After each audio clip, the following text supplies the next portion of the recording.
Бидолла Жаннұр Талғатқызы, Құрық орта мектеп гимназиясының 2-е сынып оқушысымын. Жетекші Алашбаева Құралай, Абайдың 175 жылдық мерейтойына орай Абай Құнанбаев қыз.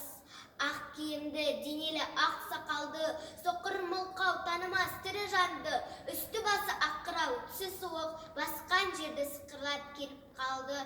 Демалысы үскірік аяз бен қар, кәрі құдан қыз келіп әлек салды. Үшбадай бөркін киген оқшайтып, аяз бенен қызартып ажарланды.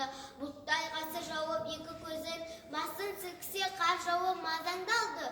Борандай бір құсақ кетіп долданғанда, алты қанат ақ орда үш ай қалды.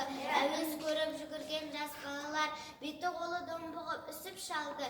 Шидемен тон қабаттап киген малшы, бет қарауға шыдамай сырт айналды.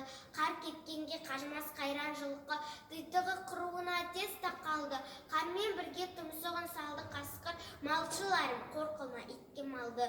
Соныға малды жайып күзетіңдер, ұйқы өлтірмес қайрат қол бұз қамалды. Ет жегенше Қондыбай қанай жетсін, құр жібер ант тұрған кәр шалды.